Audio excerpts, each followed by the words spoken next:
My whole word around town is a poppin' now. Bad bitch recline my seat before she top me down. Just invested in 2 choppers and they on me now. Bitch, all you hear is grrr, grrr when I'm hopping out. Put them bitches in the Range Rover. All right, boys, before we get into today's podcast, I just want to let you know we recently partnered up with the Underdog Fantasy app. The Underdog Fantasy app allows you to do daily fantasy picks and also higher and lower picks. If you use our code 2UP2DOWN, they're going to match you with any deposit up to $100. And as you know, we don't make any money from this podcast, so you know we'll appreciate you showing us support. I don't want to waste any more time. Let's get back into the podcast. But yeah, we can start this thing off. So, yeah, we just jumped straight in this shit. So this is we're back with another episode, 2UP2DOWN podcast. We got a super dope guest today, Northern Virginia legend, Penn State legend, and even bigger at Westfield where we went to high school. Probably the biggest legend, Evan Royster, all-time rushing leader at Penn State. So we're excited for this one. But how we doing, man? Good, man. I appreciate y'all having me. Yeah. So, first of all, it ain't even football related, but we got golf in the back. So, I just want to ask you, what are your thoughts on Live Golf? Oh, man. Anything that's bringing more attention to the game, I'm all for. I don't love that, where the money comes from, all that stuff. But, yeah. At the end of the day, I feel like it's bringing more attention to the game and it's bringing more money into the game, and I appreciate that. You know what I mean? I think one of the biggest changers of the game of golf is obviously Tiger Woods, and the reason for that is because he's brought so much money into the game. So, if this continues to grow the game, I'm for it because, obviously we talked about this. I love playing, so. Yeah. I got to ask, what side are you on? Oh, I'm still for the PGA Tour. Tiger. Right? And it's not because of Tiger. I actually think it's more because of the talent. I feel like a lot of the guys who went over to Live are saying, yeah, it's obviously for the money, but it's also, hate me if you want. I think it's also because they're starting to get to the point in their career where they're trying to maximize the dollars that they can bring in because they don't have as much to grow from, Yeah, I think if you look at and that's how I feel about it too, because like you look at what some of those guys have said, and I almost look at it as like a cash out option. Like depending on where these guys are in their career, they obviously love golf. It's all they've done their entire life, but they're looking at it from this money is like, you can say the generations, like it's ridiculous. Johnson, I didn't mean he was a bad golfer. I'm just saying, like, he wasn't winning like he used to. Yeah. That's all I was saying. Right. He wasn't winning like he used to. So you're going to make the most money that you've ever even seen in your life, and you're not winning. Well, when you don't win money. Yeah, so the reason, honestly, one, it was random as hell because, like I said, there's golf on the background. But two, I thought it would be funny because me and Wade have gone back and forth on this dead ass, like we go at it over this shit. And, I just call them sellouts for me. He thinks they're okay. So what he's tried to say is that, like, one, that they're a sellout, and two, that kind of like what you just said, he thinks that the only reason they did it is because they can't compete anymore. But I'm saying, like, no. Dustin Johnson can compete. They definitely can compete. If someone's throwing you $200 million, I don't think they're worried about competing. I think they're worried about, that's a crazy bag. A lot of those guys have made it clear that part of the reason they're doing it is because they want to put less time into the game of golf. Yeah. They can't maintain that level of play on the PGA Tour. But just for me as the competitor, like, that's okay. Yeah. No, that's totally fine. Yeah, it's another option. Like, the Tiger Woods mentality of, like, okay, I'm going to chase Tiger Woods. Like, when you come into 22 or, like, Justin Thomas or a guy like that, like, I'm going to chase Tiger because he's the GOAT. That's why I'm going to – that's why Not everybody looks at it like that, though. Yeah. I mean, I'm sure – Not when you go to Live. No, but, like, Evan, I'm sure you can even anymore. relate to football because you hear people who have made it to the highest level of football, and it's like they don't truly love the game. They know that's going to financially make them successful. It's in all sports. I'll raise my hand to that. I was never in love with the game of football. I played it because I was good at it, right? Yeah. Like I wasn't going home and watching tape. I wasn't going home and watching football on the weekends. I don't watch football now. Like it was never something that I loved doing, but I was good at it, so I did it. And you know, I tried to make a little bit of a living off of it. It got me a little jump start, right? Like that's all. That's crazy that you didn't even like it like that. Well, no, I would have never known that. I went into playing in the NFL with the mindset of, okay, I'm going to enjoy this kind of fun lifestyle, making a little bit of money, driving a nice car for a little bit, but at the end of the day, I'm gonna get a normal job. I'm gonna be a normal person. You know what I mean? It's like, yeah. And I never stray from that. Like, I enjoy that I don't like drive a nice fast car now. I like that my car's paid off and that I get a little extra income every month. Right? Like, those are the things I think about now. I just completely never bought into that lifestyle. Right? Yeah. So going back to what you're saying about how like you weren't necessarily loving football. So what, you were in high school, you were an All-American lacrosse player too, right? All right, let's get that shit. Yeah. He's the best player around here. I don't know too much about lacrosse, and honestly, I wasn't even when you were at. I was just telling him outside, so I'm 9-10 years old watching my brother play baseball. He's playing lacrosse behind him at Westfield. It's 14-5. Robinson's beating them. Well, then I guess, you know, the face-off. You play lacrosse, so the face-offs or whatever. Well, now it's his turn. And it's not 5 minutes later. It's 14-14. It's tied ball game. 14-14. You scored the last 9 goals. Just like 8-9 goals in a row, or you assisted. I'm like, all right. Were you facing off? I faced off a lot in high school. Yeah. I don't know if it was a different way of facing off where you were like middle of the field on the ground. Yeah. The same thing. Yeah, nothing changed. Yeah, nothing changed. Because you know damn well like the game grew to where there's only people who did face offs. Oh, I know, and there were those kids in high school, but I had always done it growing up, and I enjoyed doing it, so I practiced it, and I was okay at it. I was never great, but I mean, in pressure situations, I was gonna compete, and it never came down to who got the ball into the back of their stick in the face-off all the time. It was about body position and how a lot of it was loose balls. Right, like it was just about getting to the ball before the other person, and I felt like I could do that, right? Like, so I wasn't good at it because I was good at technique or anything like that. And it's a difference maker too. Like you watch lacrosse games and you watch like those NCAA tournament games. Like the games come down to face-offs being won. It's almost absolutely. Like flat. Like you like in the Super Bowl, like you see these like holding penalties. Like face-offs can change the game. Yeah, put me at that level, I would have got roasted. Like I would have got destroyed if I. Do you actually think that like maybe at that level, but like if you went to Hopkins or UVA? Then I would have been putting a lot more time into playing. I would never have been a face-off guy at the next level. I would have been a midi of some sort. Just purely based on like spreading the field and running, right? Like now, how much? I mean, you ran for what, 7,000 yards and 90 touchdowns at Westfield. I have no idea. Something like that. All right. Well, I have how no much idea. did playing running back obviously help you at lacrosse? Oh, huge! It was huge. I mean, playing sports growing up, playing basketball, playing football, all of those translate into athleticism in other sports. I mean, they may not be direct, skill sets or whatever, but I tried to do a little bit of everything growing up. I had 3 older brothers that I was competing with, so like it was, and my best friend Joe Britt, he has 6 older brothers. So between the two families, 11 kids, 11 boys, we were all competing with each other. So it grew us both into pretty good athletes, and I was somewhat gifted when I was born, right? Like when did you make because I know it's a huge thing. Like if you were going to play football or if you were going to play lacrosse, was that a huge decision for you, or did you kind of just make that decision at Penn State?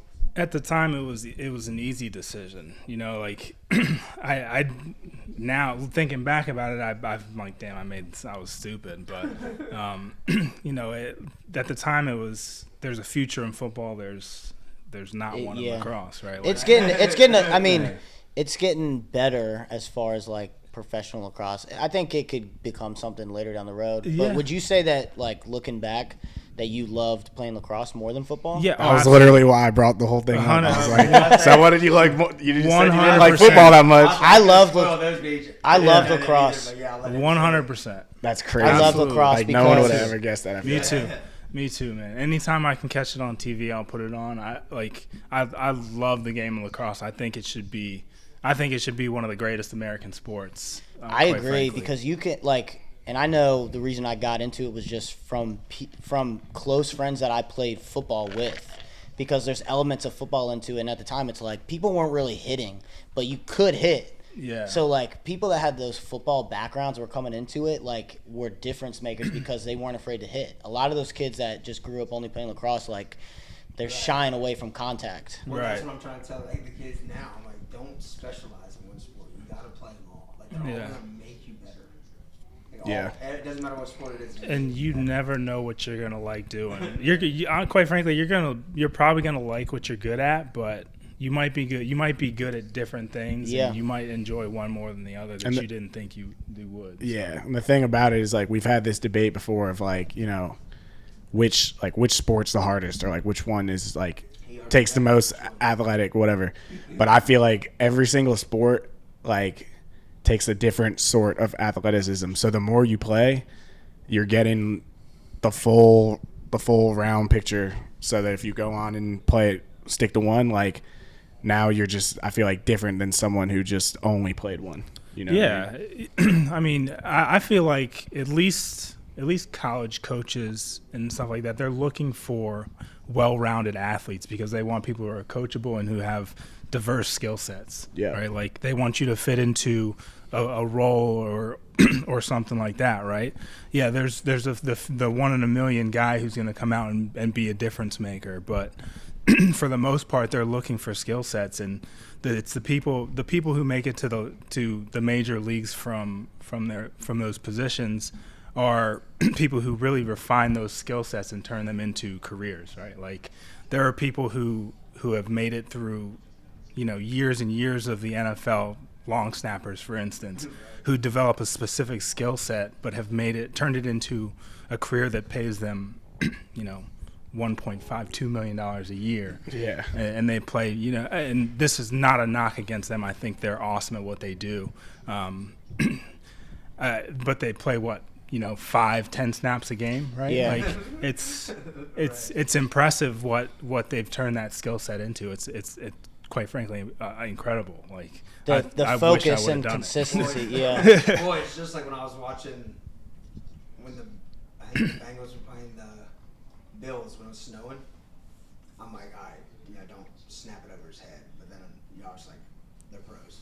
Yeah. Yeah, they are. But they do. They do sometimes. Well, that shows you what pressure does. It's the mental. Yeah, the mental part. It's like missing a 1 foot putt. Yeah, absolutely. Which I've done plenty of times. Absolutely. Every time I go out. Yeah, most of the time you walk up, you knock that 1 foot in for 6, and you walk away. But you step over it and it's for a 3. You're like, oh shit. That but you were break.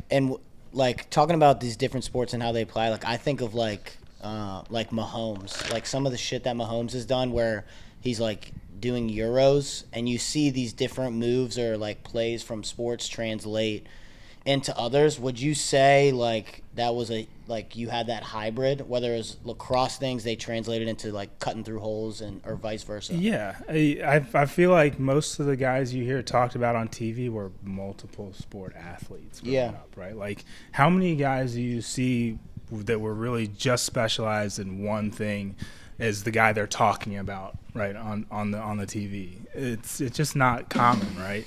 So if you want to be one of those types of people, then you should play different sports. Like Pat Mahomes, he is a freak athlete, and it's shortstop throwing 92. Yeah, and it's not because he sat back there and did quarterback drills all growing up. Like he developed different skill sets and can improvise in different situations. So. I mean, he's the definition of an athletic quarterback. Right. Dude's making no look throws, sidearm throws. He's changed the sport. Like that's like it's funny because like I just see because I just love following like Dion, and he's like a big like voice of like kind of throwing shade at the Hall of Fame.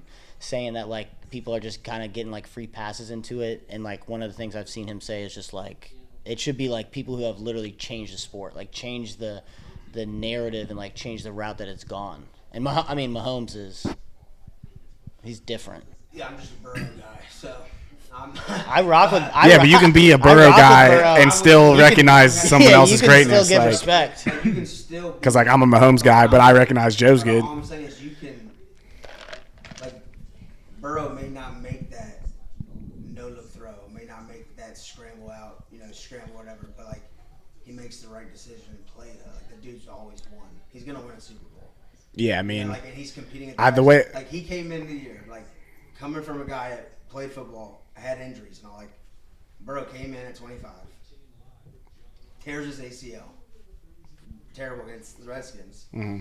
Right, the next 12 months later, he goes to the Super Bowl, like with the Bengals that were 3-14. I really think he's like a brain player though. Like he's obviously not like Mahomes as far as athleticism. Here's the way his brain, like his mental.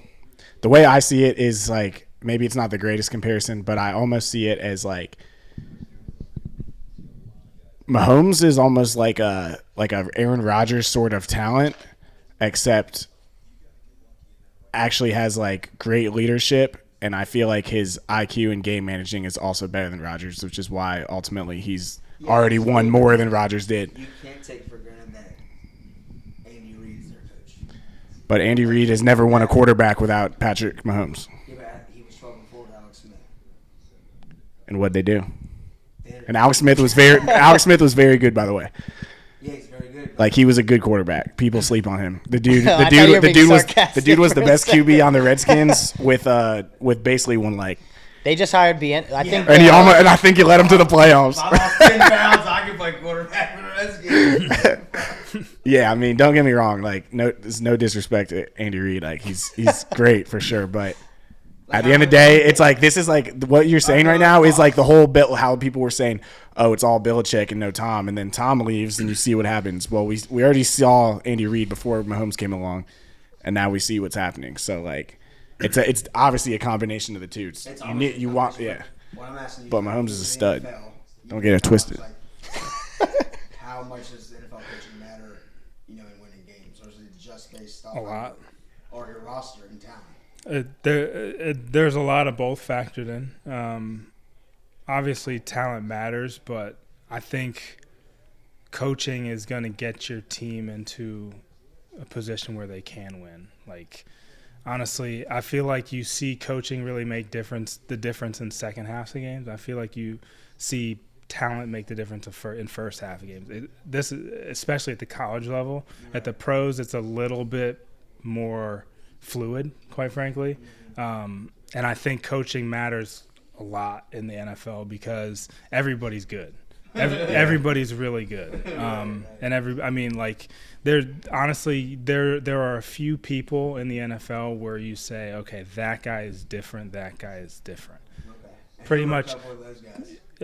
I mean, you know the name. Mahomes is one of those guys. Like, yeah, Mahomes is one of those guys right now. Tom was one of those guys, but like, and honestly, yes and no, quite frankly, because there's a lot of guys who possess that type of talent that just like don't have the confidence or something like that right now. They can't go out and do it. Like there are guys who sustain it for a long period of time that that really separate themselves. I just don't, I don't think talent matters quite as much as at the NFL level as it does at the college level. Coaching is, and I think I played for some pretty good coaches too. I'm not even talking about anybody like specific. I'm not talking about college or high school or anybody specifically. But when I got to the NFL, the Redskins got a pretty bad rap, or the Commanders, whatever you want to call them now. They get a pretty bad rap for their front office and all that stuff. I actually thought the coaches at the time were pretty great coaches. And Kyle Shanahan, I think, has gone on and proved that. I think Mike Shanahan proved that in his career. McVay. Right, McVay, McDaniel. Crazy. Crazy. Literally the entire coaching staff. Yeah, the entire coaching staff now has head coaching jobs somewhere. It's pretty incredible, but that we knew that as players on that team that we had really special coaches. So how are y'all still dookie? Yeah. How does that happen, though? How does somebody who's in a position for an NFL organization and a player like yourself recognizing how good these coaches are, like, just let that? It's beyond me, man. I don't know. I spent my time in the NFL kind of with my head down most of the time, right? Like, I wasn't out there trying to, schmooze coaches and like try and get in front of the media and do all this stuff. I was literally just there to, not collect my check, but like do my job, go home and enjoy my time at home, right? Like I said, I didn't love the game of football. I wanted to separate from it, but it just, there's things that go on in those front offices, and this is across the NFL, that are very much business decisions, and I don't know the reasons behind those decisions at all. But yeah, I was gonna say, so like in a situation like that where like you got great coaches, obviously everyone in the NFL is crazy talented. Like, give us kind of like an insight as just a regular person of like what type of stuff is it that a front office that can be doing that like still manages to screw up a team that has talent and good coaching? I honestly, I don't know the answer to that question. I don't know why we, like, honestly, when I was there, we had some good time, like good teams, good games. We had a good season where we went to the playoffs and lost to the Seahawks after Robert got injured, right? Like we were pretty good. We had injuries that kind of derailed us a little bit. I don't think our front office was really affecting us too much at that time. We were building into a pretty good team. And then you start to see that team fall apart when front office decisions come in, and you let guys go for money, and they were rocking with Kirk. And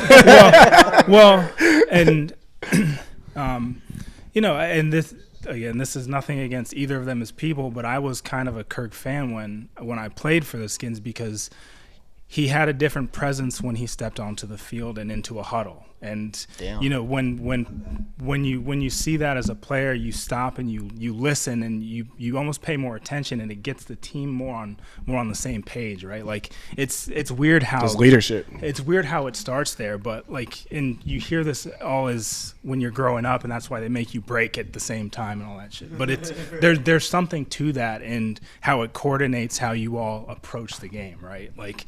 And I think that's what Kirk did, and Robert really didn't quite as much. And I probably didn't even recognize it at the time, but now that when I think back, I think about, how they were as leaders, and I wish, Kirk had more of a chance when we were there, and he's obviously turned out to have a pretty great career, right? Yeah. I wasn't even like a guy that liked Kirk. I was more like a Kirk hater. You can see that he went to the Vikings and he's playing well. But dude, I'm a Kirk hater from a surface level of like he doesn't like he puts up crazy numbers, but he just simply doesn't win. So. But here's the thing though, like we see this happen where somebody isn't successful somewhere, but then they're put into a different situation, and then they have success. But I mean, he still hasn't been winning. No, yes, but he puts up good numbers. I mean, he's gonna. If I had to guess how many more years he can be a starting quarterback, I would say at least 3 to 4. Yeah, not for sure. But he seems like he said, he does seem like a leader. Like he's on the with Jefferson, then with the chains on, dancing. Yeah. So back to your coaches. Obviously, we got to talk about a little bit about Penn State. Like rest in peace to Joe Paterno. But like, how cool was it? Because he like came to Westfield and stuff like during the recruiting stuff. It's like, how cool was that? Like that process, and then like obviously going to Penn State. Man, it's all a blur at this point, man. But I hated the recruiting process altogether.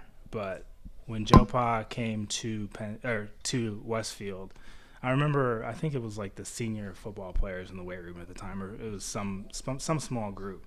and he tried to lift up one of the 45-pound bars and almost collapsed on it. And it was hilarious, but I actually think I committed that day.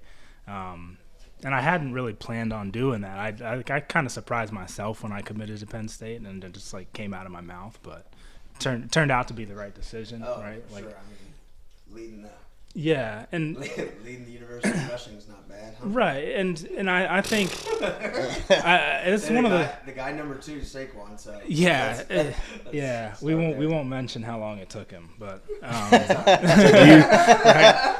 Do you have any sort of like relationship with Saquon? Or? No. I've met him once in passing, actually at a Penn State game, but he was too far after me. We can talk about this just as a funny little thing. So I got friends. I think he might be sitting next to you. That call him Boom or Bust Barkley. I'm gonna need to give some context to this too. But go ahead. I'll let you finish. How much different of a running back is that dude? I honestly put him on almost on that Adrian Peterson pedestal. That's a great comparison. Yeah, he is one of those people that you look at in the NFL and say, "Wow, he's different." He may not be on the best team right now, but you put him on a roster with a good offensive line and good. I don't want to. That's what we call a lot. Yeah. And if you're running back, it doesn't matter who you are. If you say hike, I want to be careful. Linemen that are as fast as you running at you, you're not going to gain many. Yeah. And I want to be careful with the name too, but he kind of gives a little bit of a Barry Sanders kind of feel. Yeah, and I mean, in 15 years, we may be talking about somebody saying he kind of seems like a Saquon Barkley. Exactly. You know what I mean? He's the type of name that's going to stick around because of the things that just the wow moments that he can create. You know what I mean? And I just want to explain what he means by this boomer bust term. So all I mean by, obviously the guy's a stud. I'd be a complete clown to get up here and be like, oh, he's not very good. But all I mean by him is he's the type of player rather than just put your head down, run downhill running back. I feel like he'll be 10 carries for 25 yards, and then he'll just have one 50-yard play, so that when you look at his stats afterwards, you're like, damn, he went crazy. But really, there were only a couple plays where that's all I mean by boomer bust. Yards per carry. I just mean he's either getting 2 yards per carry or he's breaking loose for 50. You're right, and that's all I mean. There you go. We heard it from the all-time rusher from Penn State. But that's the life of Danny wins. Yeah, there's different styles of running. That's almost the polar opposite of what I was. I was boring as shit. I was gonna get 5-6 yards, but I wasn't gonna go for 70, right? In high school, sure, but in college, I think I had one run over 50 yards, and it was against Northwestern. Yeah, you know what I mean? And nobody touched me on the play. It was literally just ran straight down the middle of the field. There was nobody there. Pretty long one against Michigan. 49 yards. Yeah. I know, and it's not like they were all runs where it was short enough where nobody quite had the chance to catch me, right? I was never the wow you speed guy, right? What was your 40? 4.48? No. At the combine, I ran with a pulled hamstring. I ran a 4.6. Okay. At my pro day, I ran a 4.52, 4.53, something like that. Where'd you run high school? I don't remember. I mean, those are how fucking accurate were those? Those times mean nothing. But in high school, was it? That's what I'm trying to tell. Not just these guys, but a couple of my friends that. My actual speed in high school, I was probably running a 4.7, 4.75, something in that range. Do you have a? They were talking us at 4.4. Yeah, stuff, right? Do you have a favorite football memory you could clearly think of from high school and from your high school career? I mean, winning states as a sophomore is something that I'll always remember, right? And you were starting, right? Yeah, and just the guys that were on my team are still my friends now. A lot of them are. So I mean, and obviously Eddie went on to have a pretty great career. So, I'll always remember that team. I'll always remember some of those games. Specifically the state championship game. I think that was. And correct me if I'm wrong. Was Lance? Did Percy Harvin was he part of that? Yeah. So he was freshman on that team. He's sophomore. Freshman. I was a sophomore. You're a sophomore. Yeah, Percy was a freshman. You're a sophomore. He takes a handoff and it's just like, like when everything just comes into like a big pile, like everybody. And you just burst it. Yeah. It spins out of it, and here comes 24 just busting down. See, I remember specific things about that play, too, because I think I was being a baby or something, like wanting the ball more or something. Right? Like, but I remember looking over at the sideline and, like, locking eyes with Coach Urbanek on that play and him being like, run hard. And I was like, all right. Okay. Yes, sir. Right? And yeah, I was like, I almost went down and just kind of like squirted through out the other side. And the other memory I have of that game is specifically we were on the goal line and we had just this little toss sweep called to one side, and they were stacked on that side. And I'm sitting there yelling at Sean at the line to audible to the other side. I'm like, Sean. He looks back at me and he's like, what? I'm like, flip the play to the other side. I'm not running into that. And he does, and we score. I'm like, thank God. Thank God. That's crazy. So how and Eddie that's what I was like, Percy was fast.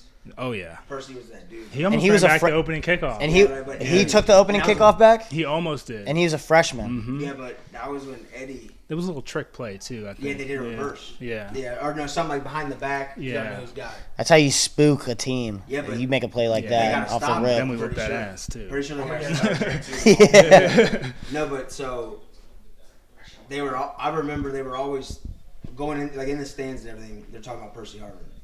But like we had, and look what he became, which is crazy. I know, but like we had Eddie. Yeah, and Eddie ran back a punt. And Eddie catches the punt, and it looked like everybody was playing freeze tag. He was so I was at this game, but I don't remember a lick because I was too young. My brother is wearing number 5, right? Backup quarterback wearing. Well, Eddie's number 5. Well, Val's wearing 5. So Val goes to piss at the Don Johns, and all the fans are swarming my brother at the Don Johns because they think it's Eddie. So they were rocking 2 5s? Oh, yeah. Damn. So my brother goes to the Don Johns, they're swarming him like it's Eddie. Because they all have black Under Armour sleeves on. Yeah. And Val's like, no, it's not me. Yeah. It's not me. It was cold. Everybody's wearing and I think the thing about you. When I was a 10-year-old, I'm like, this dude's a bad dude. Why? Because it'd be 19 degrees playing Chantilly at home. Sleeves, he never wore them. No, sir. Never. I think my brother, he might have been a year older, so he might have been a junior that year. Yeah. Do you think, did you not wear sleeves because you'd fumble, or did you not wear sleeves because that just was your mindset? Yeah, no, I never wanted anything in between my arm and the ball. Like, I did it once as a kid, and I dropped the ball, and I was like, I'm never doing this again. Because that's what I tell my kids now. Yeah. And it's honestly, it's kind of because of you, because I'm a kid. I honestly got to take a piss. Yeah, you never wore them. And Al used to say, or he doesn't have grip on the ball, whatever it is on his arm. It's cold outside. Those sleeves aren't going to make you any warmer. Well, and when you're playing, you're hot. Yeah, it's how much you're moving. There's stuff that you can put on your arms, like. Well, you didn't even wear them at Penn State. No, I never did. Not even like when I wasn't going to play in the NFL. Like they had jackets that you could put on the sideline most of the time. I just put one of those on. But there's stuff that you could like rub on your arms that would actually keep them a little bit warmer. I figured that out when I got to the NFL. I didn't know that in college. I wish I knew. When you're in Pennsylvania. Yeah, I mean we literally lost a chance of going to the national championship in college because we were cold. Really? Yeah. Was it the Iowa game? Iowa. Watched it, man. Mattered hell. We had guys hiding between like our equipment crates because it was so windy and cold. Yeah, I mean it would the wind chill had it at negative like 11 at times. I think like it was freezing. You bursted late in that game. We weren't running the ball like at all. Well, it was but late stories. I think you had a great run and then something happened. Well, we were. I think we were. It was a battle back and forth the whole game, but we couldn't get going because we were all freezing. Like we turned like so. Joe Paul was very much this way, and this game changed his mind. Actually, he started putting heaters on the sideline. He turned them down for this game. Iowa offered them, and he said no. And it literally lost us the game. We had guys who just we just found out that Joe Ball lost them the game. Stop. And honestly, we probably would have gone to the national championship and got our ass beat. We lost to USC that year in the Rose Bowl. They kicked our ass too. What was this? 2008. 2000, yeah. It would have been the 2009 national championship, I think. Okay. Because I do that they lost like 23 to 16, 23 to 18 or something to Iowa or something. It was we lost by a field goal at the end of the game. Yeah. They made a field goal at the end of the game to beat us. But then USC beat us like 42 to 20 or something in the Rose Bowl. Yeah. Yeah. So how much of a jump? I know now that I've talked to you, I haven't seen you in 15 years. Yeah. Talk to you, I know the answer now, but I would do want to ask you like the jump from high school, from Westfield to Penn State. And then how much the jump from Penn State to the bigs was? Jump from high school to Penn State was big. The jump from Penn State to the bigs was much bigger. Much bigger.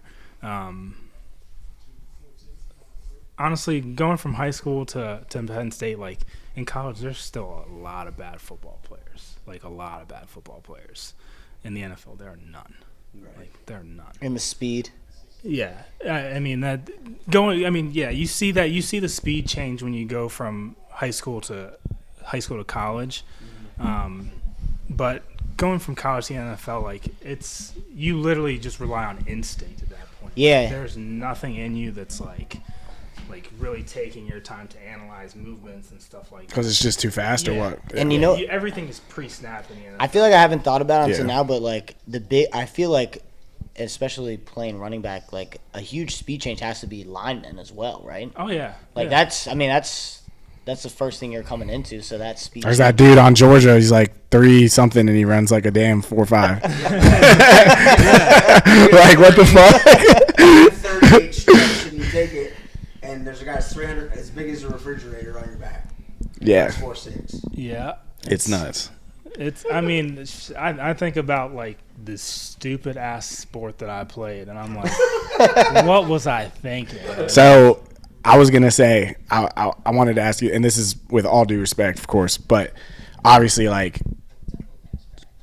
high school, you're insane. Penn State, you break the record, and then you get to the bigs, and I mean at the end of the day, you were still on the roster, so obviously you're a stud. But like, what would you attribute to being like the reason that some guys just like don't pan out to the level that they were doing before? Because from a fan, you see it, and we don't have the insight, or at least me, I don't have the knowledge to be like, why was that dude not that good, but he was crazy before, and that guy was crazy before, or wasn't that crazy before, but now he's really good. Opportunity. You know what I'm saying? Opportunity. Yeah, I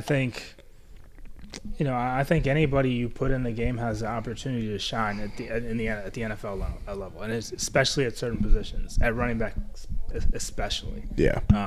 So it's at my position, it was all about opportunity, and honestly, I felt like I came in and made the most of my opportunities when I was granted them. Yeah. But I started 2 games and I went for it was like 120, 130, something like that, and. I was up for like rookie of the week, but they were end of the season games where neither team was going to be in the playoffs, and how much to attribute to that I don't know, but honestly I feel like everybody still came out and was playing pretty fucking hard. What is the biggest factor of like the opportunities people are given? Like, are you just simply like getting outplayed in practice, and so they're like, all right, we're gonna go with that guy, or is it like I'm doing just the same thing, and but the coach just likes the way that guy plays and is, you know what I mean? I have no idea what the conversations were, at least between us, like between my running back core and stuff. I don't know, because I felt like we were all good. Like, we had Roy Hellu who was a stud. Like he was, and we were all good at different things. Hightower too, right? Is that correct? Yeah, Hightower. Yep. I felt like we were all good at different things, right? Like, and it's just who they want, who they feel like is going to fit into what they want the most, right? Yeah. Like, and I felt like at that time it was Alfred, because he provided like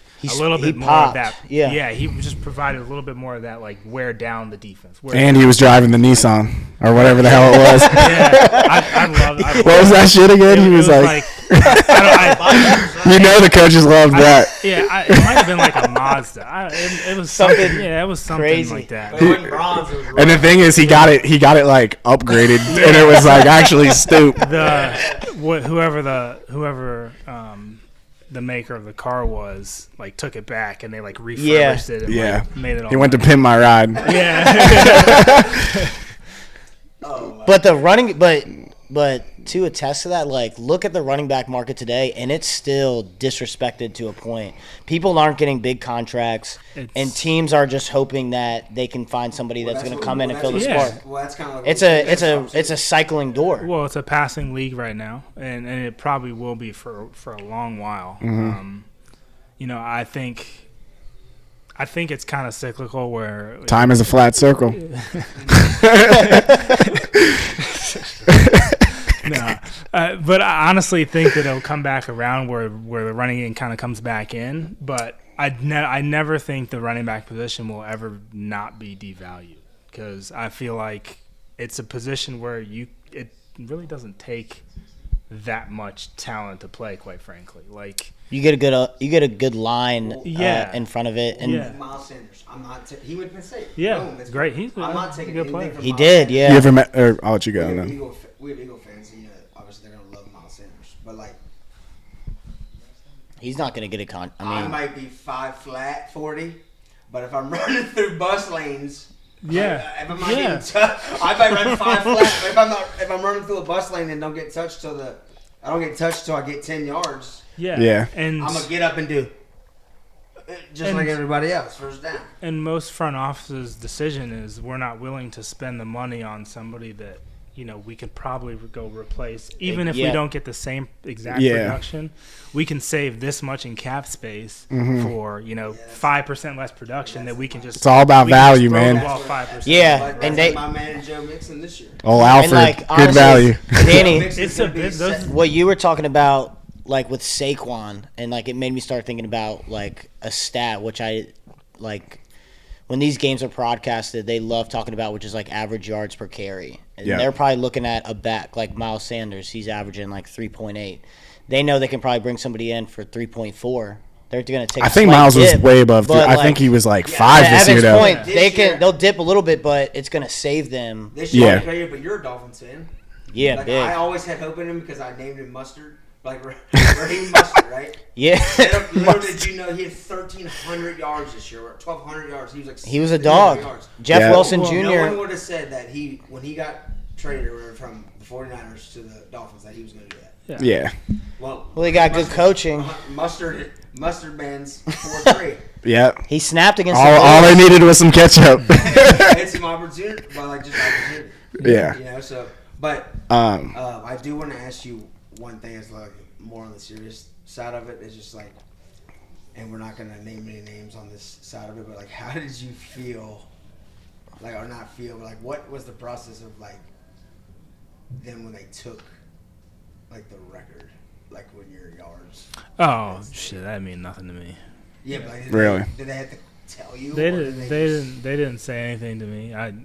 As far as I'm concerned, they never took away any of my records. They didn't. They didn't the say internet. nothing to me. The internet still shows it. Yeah, whatever. For me, yeah. Ran for that $4,000. Yeah. So you weren't. I know. Say what you want, man. I did what I did. The tapes. But you didn't feel any type of way towards the obviously, yeah, you did it, so no one can take that away. But just the fact that they were trying to do that, and you know that you didn't do anything wrong, like it didn't make you feel any type of way. Because I'd be fired up. Not at all, man. I was. Golfing shit and that. Yeah, he just said, "Fuck it, I'm gonna go become a pro golfer, shoot 70." Played for 2 years. I could care less what people think about me and what I did. Quite frankly, like I'm proud of what I did, and that's all I need. Right? Yeah. Like, now I'm grown, and I'm playing golf, and that's right. what matters to me is that I go out and shoot 76. Do you play in the club championship? What's that like? I've never played our like from the tips like with the best players in my club, but because there's probably some crazy. There's some good. There's some good players. I generally play in like one of the top 2 flights after that, right? Like, I don't consider myself like one of the better players in my club. I just like. What are the tips that you're like? Are they black or gold? Gold. Okay. How do you? But okay. They're probably like just about 7. Yeah, they're probably So just about 7. and like you touched on it, 69. like when it came to the game of football, you were insanely gifted and you rode that out. But like, and a lot of athletes, people turn to golf post career.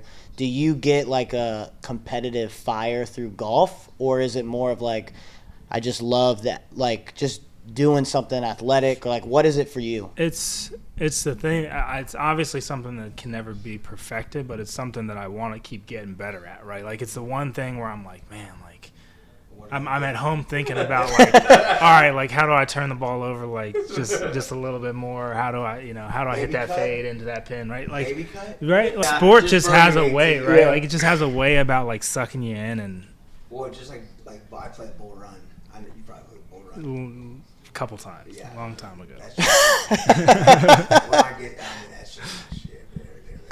And you like, I think every time we've played at Bull Run, not every time, but the last few times, me and Wade will be like either tied up or like one of us is up one, down one, and this dude gets me every fucking time on that 18th hole because I see that water and I just get spooked. I go in the water every time and he just laughs his ass off. And then he hits the 3-wood onto the green. Next time, just aim for it. Yeah. Facts. Top spinning Tommy. I'm coming different this year though. Yeah. Hey, I've been chipping out back. Yeah. Good luck. But I want to ask you something that it's definitely a left turn from the stuff we have been talking about. You going dark? A little bit. Did you ever see Sandusky do some sus shit where you were just thinking like, I think this dude's wired a little different? So I'm not gonna go too much into this stuff. Yeah. But like, I always he's just one of those guys to give you a weird feeling. You know what I mean? Like, yeah. He just a weird vibe. Yeah, he wasn't fun to be around, and we'll talk a little bit off mic, but like, he's just a weird guy. Yeah. So it's more like when you're on the golf course and you saw it, it's like. It kind of fucking rattled the world. Yeah, man. Like you never expect that. But Yeah, of course. Like there's been people I felt that way about in life that were completely normal, right? Like, yeah. Everybody's got their own way about it, but I mean, he was one of those people where you're just like, man, he just makes me uncomfortable. And was that like a just you thing, or was that like a thing across the whole team where everyone was just like, yo, that dude's like, why is he acting like that? It wasn't something we talked about, and again, I'll go more into detail with you. Yeah. And we can cut whatever out too, but yeah, we'll talk more for sure. Yeah, he just we didn't talk about it like amongst teammates and stuff like that. It was just like one of those guys who you just kind of avoided, right? What was he even coaching? He wasn't coaching at all when I was he was there. just around. He just kind of hung around like in the weight room and stuff. So what was, if he wasn't like on the staff, like what was his like connection, I guess, to the team? If he didn't have like a defined role, you know what I mean? Guy, is that wrong to say? So I don't know everything about this, but my understanding is that he and Joe Paul were pretty close from their time coaching together and coming up through like kind of the system of like younger Penn State coaches, and then kind of blossoming into leading the show, right? Yeah. And when they found out all that stuff and like reported it and did, honestly, I think Joe Pa did what he was supposed to do, right? Like report it to your superiors and expect them to do what's right? And obviously, there's more that could have been done in this whole situation, 100%. But like, he was separated from those programs and stuff like that after that, and he was not on the coaching staff. But I think Sandusky just needed to be there, right? Like he needed to feel that connection to Penn State, and Joe Pa being his friend was. So you're saying when you were playing there, it was after it was stuff like that was already reported, and that's why he didn't have a Yeah, this had all happened long before I was there, honestly. I didn't know how early there was any even word of it. Yeah, you know what I mean? want to say everything happened a solid almost a decade before I even got to Penn State. Because what was your? Because you played all 4 years there, right? Yeah, I mean, I was there for 5. So what was? Because I think when it like that whole story really broke was like 2011. It was the year after I left. Okay. Yeah. So that's why I was thinking like I didn't even know that it was even like I didn't know there was anything known about it before then. You know what I'm saying? So I thought he was I thought when you were there he was just a coach. No, he wasn't a coach. He had been removed from the coaching staff. I think pretty much as soon as it happened. Okay. Yeah. And you said that was like a decade before. Yeah, it was long before I. Yeah, I had no idea about that. Yeah, no. Okay. So I was. Yeah, I don't know what else. to pivot, I mean, I don't. And Well, but you're thinking the same thing as probably everybody else is doing, though. You don't know anything. Yeah, I don't think they ever made that like clear to the public that he was like not. Maybe they did, and I just wasn't paying attention. But it's kind of like I feel like they made it seem like he was just like a coach, and that's why they were mad at Joe Paterno because they knew about that. And, well, this is also the media. Yeah, it was through like one of the programs that like Penn State runs, like one of the charity programs that they run to bring like through the football program. And that's kind of where he took advantage of those kids. And I mean, he's an awful fucking person. He's like top. What But like for me, as like a fan of yours, like I hate to say it like that, like I'm a fanboy, but it's like I rooted for you. You know, you got these records and you break, the Barkley shit and everything, and it's like boom, some random ass, obviously not even a great human.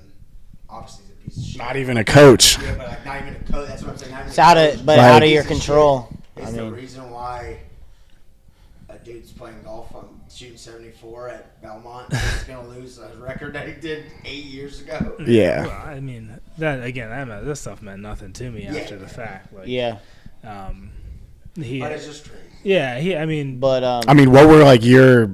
I guess like when the whole thing like broke out, like. What were your kind of like emotions during that time? Were you just like kind of like I'm past this shit, I don't really care? Or were you like, damn, this is crazy that this is like just blowing up right now? It was definitely crazy. I remember, my wife now, she was still on campus. She's a couple years younger than me. I remember kind of talking to her a little bit about it, and her talking about how weird it was on campus and like some of like the rioting and stuff. Yeah. But for me, I mean, I think my attention mostly was like being in an NFL locker room, being like the only guy from Penn State in that locker room, and having guys come up to you and talk to you about this dude. Damn. And like, trying to, and that's crazy. And honestly, like, I was cool with it. Like, it was all fun and games and shit. But like, people took it too far, like right away. Like, of course. And that's like what they were trying to make jokes and shit. Emotional reaction. Yeah, that is the nature of an NFL locker room, though, and you get kind of thick skin from that. Like people are gonna joke about shit that they know about you, like even if it has nothing to do with you, right? Yeah. So, yeah. Like I was kind of mentally in that stuff, like just trying to be like, what the fuck, guys? Like I had nothing to do with it. Yeah, of course. Like how do I even defend myself? How often is it that like the players in the locker, like, does it ever get to a point where like people are full blown like throwing hands and shit, and then they just the media doesn't release it or don't find out, or is it just kind of like jokes? That stuff kind of generally happens on the practice field. Like, if two guys got beef, like they'll start a fight on the field somehow. Yeah, helmets are on. Yeah, and then honestly, like when I was in locker rooms, nobody really had anything serious with anybody, right? Like there was little shit here and there that would get settled out on the field, and then people would come back in the locker room. Nothing like crazy personal. Yeah, like it was. Because like the incognito, and that was sort of around your time, no? Yeah, he was. I mean, it was obviously a different team, but like I didn't know anything about that guy. I had actually, I think I talked to Jared Odrick about this, who was one of my teammates at Penn State, played with the Dolphins, who knew the guy, and he was like, I think he said like he's generally like one of those guys that like gets along with like the black guys in the locker room and like, is friends with them, right? And it's like, it's kind of weird that it happened, but like it's kind of the type of guy that you expect that type of stuff to come out about, who just gets a little bit too comfortable and and you know. Yeah, and like who knows how far. What was he doing again? Like, I think it was like bullying. Oh yeah, he was just like fucking with people too much. Racism into it though. Yeah. There was that black lineman on his team that he was bullying. I can't remember his name. Like I can't remember. Oh, so you're saying he was too comfortable with black people, or he thought he could get away with just like saying shit that would normally but that almost like was one of the. I mean, there's always there's always shit that goes down, but that was like a big thing where. Yeah, but that was on Detroit, right? Or no, it was Miami. Oh, that was Miami. That, more stuff started happening where it's like somebody comes out and like, yo, this is fucked up, and now it's national. It's a national story. It was just him as a person, and he had turned into this, like, obviously not a great person, right? Yeah. Like he had done some questionable shit that he thought he could just get away with because he was who he was, right? Like, there's a lot of guys like that you run into. Did you ever go out and just get tore up with like a couple of the big guys got into the league? So no, like you always just get tore up. Hey, we might be able to cut this out, but I see it tore up now. So I actually I got most of that stuff out of my system by the time I was out of college, quite frankly. But like, there were a few nights where I went out with guys. Like, there were times when my agent would take us out to Vegas and stuff like that. So like, I've seen it all. PJ, huh? You take a private jet out there? No. We fly out there. Like, we'd all just kind of get out there on our own. No, we wouldn't pay for it. He'd obviously pay for it, but like, but it's just like 3-4 days just straight partying. Yeah. I mean, he'd get us up in the morning and have us go sit down and listen to somebody talk about like how to manage your money and stuff like that. Right. And like, some guys didn't show up, right? Like, as the financial advisor, now I'm like, man, I wish I would have gone to those meetings, right? Like, how do you because that, like, I didn't even think about it, but from like finding an agent, like, what is that sort of like? What's the context around that or that process? It's a lot like the recruiting process. You just people, they start calling your phone when they can. I mean, you take meetings with some of them, you figure out which ones you like, and you make your choice, man. Like, it was there was nothing special to it. I'd imagine it's just like a vibe thing. Yeah, like you meet someone and you're like, all right, like this is my type of guy. Absolutely. Yeah. Was that like similar to, because like you said, when it came to committing to Penn State, it was just kind of like you were a little surprised yourself. It's like, all right, I'm just gonna rock with this because it just feels right. Right. Yeah. And it was like I liked that Joe Paul was like, no, just like wasn't about the bullshit. Wasn't trying to sell me on like, oh, like the alumni and all of this stuff. Just straight to it. He's just like, we're gonna teach you how to be a man. Like, and I was like, and I appreciate that. I appreciate all that stuff. Quite frankly, like, those are the things that I really like look back on. I'm like, man, like, I appreciate the lessons that I learned from playing sports that like some of these people that just didn't get growing up, right? Like, and a lot of it happened at Penn State. So I had an older coach at JUCO. That's like one of the guys now that it's all done with. I'm like, that's like one of the greatest guys. Yeah. That like taught me things that matter more than throwing a strike. Or right. The cut in the 6-hole or whatever it is. But like, was Joe Paul more of like that? Was he more of like the leader and mentorship of you guys at Penn State, or did he actually hands-on coach? Oh, yeah. I mean, he was not coaching. He was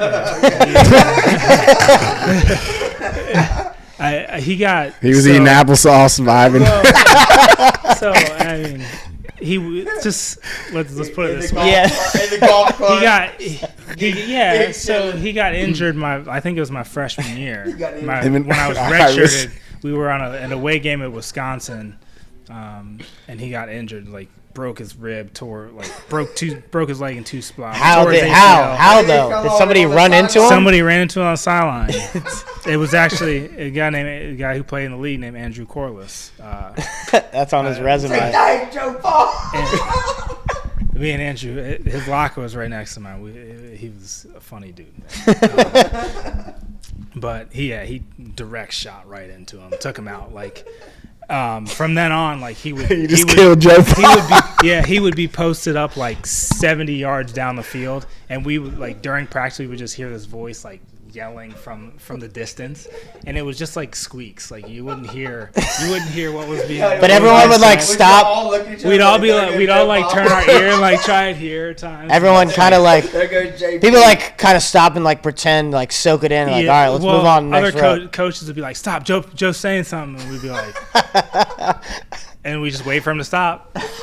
Just go on about it. Like, Look at Derek Clark. What did you just say? Yeah, nobody knew. But like, it was still the message. Like the message that he was trying to get across, though, was still clear, right? Like he wasn't happy with something, and like he wasn't happy with our effort or whatever it may be. We still kind of knew what the fuck he was talking about. Right? Like it was like, all right. Message was more like, yeah, get shit going. Like start to focus, right? So it still worked, right? Like it's just different ways about doing things, right? What and I mean the story. What you said about him coming into the Westfield locker room and fucking with that weight is unreal. What would you coin as like your number one like Joe Pa story while you were at State? That I can share. Or we'll at least say you can share, and then we'll hear it. The real thing off. No, I mean, there was never anything crazy. He always, so this isn't so like great now, but like he always had like this joke, like where he would do this thing with the thumb, and like obviously it was just stupid, but like he tried to deliver it and thought it was funny, so we thought he was just like funny being an old man. Like, and I'm not even gonna try and do the joke, but like those are the good memories that I have of him, right? Like, let me think of it. I had one in my mind. Let me think of it. I'm thinking visualizing in my head like him standing up on a podium at like halftime and like dropping something crazy and then going out second half and coming back. But he might have just been a jokester with his hands. Were you ever just out at practice? You looked left and you just. Oh man, no, I can't share this one. With respect to him, man. Of course. Like, and I got crazy. Like just like we were talking about. Yeah. Like one of the things I thought of is like black cleats. Like that's drilled into my brain about him, which is just. Yeah, we tried every way to get away with like different stuff when we were there, right? Like it was black cleats, white socks, and like our white socks had to be showing like a certain amount, and we'd all try and like stretch it to they're 5 inches. We wear these black socks above them to like just like show that much white sock or whatever it may be, but like throw some tape on like the cleats or something. Now we had some tech guys actually in here, so I gotta ask you just before we wrap it up: is Beaver Stadium white out, 110,000. Like, just explain that. Like, and not that you're just running out of the tunnel in front of them. You're about to play running back. Yeah, there's no way to explain that. That's the feeling that's like I'll never forget. Right, like that is inside my heart. Right, like going out onto a field that has that much energy. And I got to relive it. I told you a little bit before we jumped on, but I got to relive it a little bit back in November, like on my birthday. I got to be an honorary captain, right? And it wasn't a full stadium, but like you get to feel that atmosphere again, and it's yeah, bro. It's like it never left, right? Like it is so different of a feeling that you have to experience, and yeah, I'm gonna have to and that is why men gamble because we want to get that feeling back. Yeah, experienced it because like, the biggest stadium or anything was South Carolina that I've ever been to, and we were never good. So Penn State's usually pretty solid all the time, and 110,000 is a lot more than 70. Man, you think about like just from like the sport of football. Like the few teams, whether it be like, let's just say Lambeau, or like look at like those teams that have like the stadium is always just different, and they'll always be looked at different. Yeah, because of that. It's like when you hear Penn State, you think you visualize it. Yeah, just the towels. And I think that speaks to the fan base, right? Like it's because of the atmosphere that's created from a fan base on game day. Like the team, the university has nothing to do with that, right? Like it's all about like that fan base coming together and showing that they love their team, right? Did y'all do any sort of like walk in front of, or like, Oh yeah, like every game we get off the buses and there would be fans lined up, and we wouldn't stop and sign autographs or anything like that, but we'd say what's up to them, and sometimes family would be there, and same thing when we come out of the tunnel after the games. That's when we would do the autographs and all that stuff, and there would be groups of people like waiting outside of. We had our all sports museum or whatever there connected to our stadium, and it would just be like crowds of people waiting for autographs and stuff. Yeah, college football is I would say that atmosphere. It's got to be better than FedEx, but Westfield might be better than FedEx. But when you went on the road, was the NFL or was it like Lion Nations like? So I always way louder. No, I always tell people the difference between NFL games and college games. To me, is that the audience is actually paying attention to the game, because in college you feel so much more momentum swing with like big plays. You feel the crowd react so much more so than you do it at an NFL game. NFL games are like just constant chatter. You just hear like a constant chatter from the crowd. Like people are just talking the whole time. Just loud as hell consistently. Yeah, and not even loud as hell. It's just noise consistently. Yeah, like all 110,000 people know it's third down. Yeah, and in the college game, it's pretty quiet, and then big play happens, and it's fucking loud. Right? Yeah, I just feel like the crowd is paying attention, and they're not just like sitting there, enjoying the atmosphere of being at a professional game or whatever. Right? Yeah. Well, I'm gonna be honest. I think we're at like an hour and 10 minutes. We've been cruising. Yeah, I got one more thing. Yeah, go ahead. So, football wasn't, not your heart, obviously. Yeah. You were good at it. Is what it is. But like for me, I know your heart wasn't in it, but you still type in Evan Royster on Google, and like it says 1 Royster, 2 Barkley. Like that's still got it. Like does that still like kind of mean something? I mean, it's got to.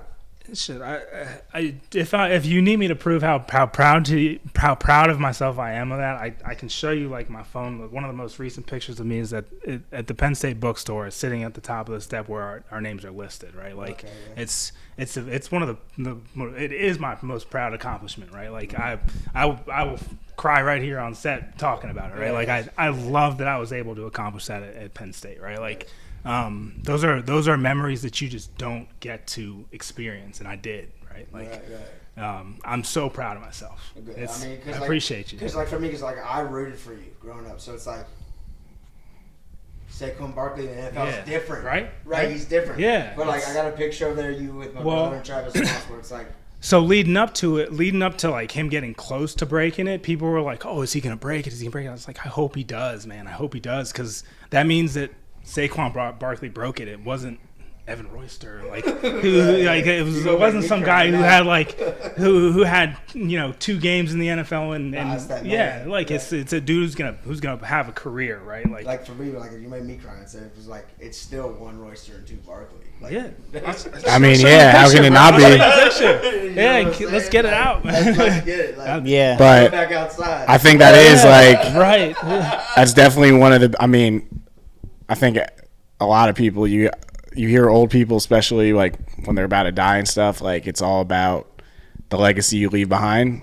So to have something like that at Penn State where it's like your name is going to be there forever, like that's just so dope to me. I'm sure like just the impact just from going through like the people that, either parents got entertainment coming to watch you, or their kids, that were playing youth got some sort of motivation because they were looking at you as that guy.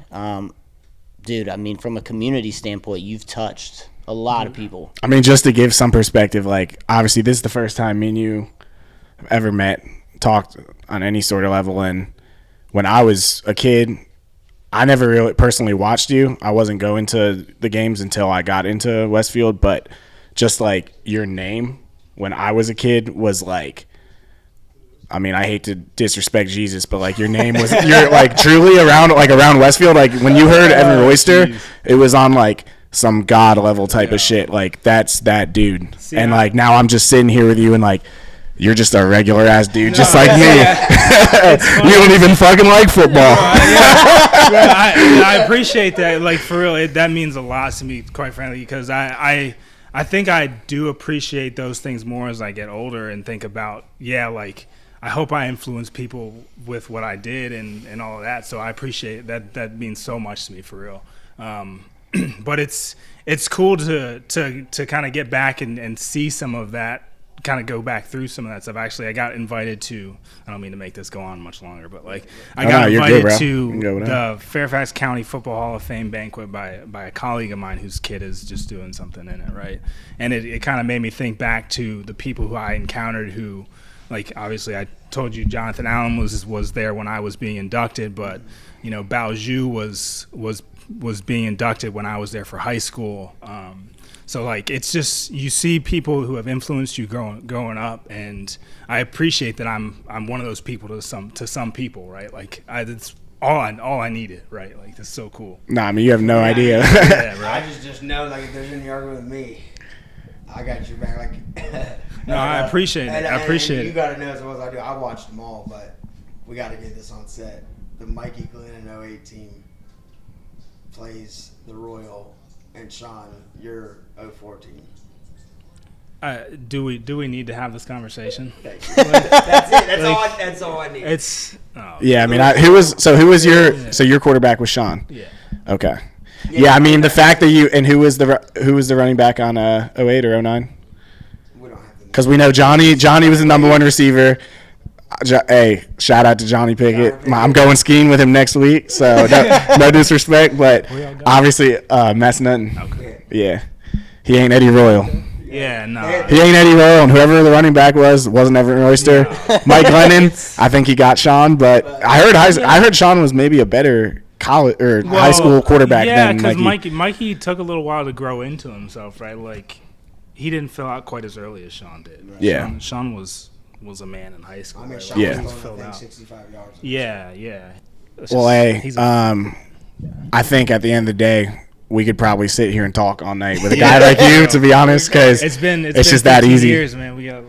But you know, we don't want to keep you too long because it's a Friday night. Yeah. But we really appreciate you pulling up, for real. No doubt. Like I said, you're an absolute legend, not only at Westfield and just all of Northern Virginia, but at Penn State too. And when we first started this podcast, like, you were one of the first names that we were trying to get. So shout out Wade for pulling this one, and we really appreciate you pulling up, man. Yeah, and it was good talking to you, bro. No, it's cool. Appreciate you. It's good to see you. Yeah, absolutely, bro. And 2 up.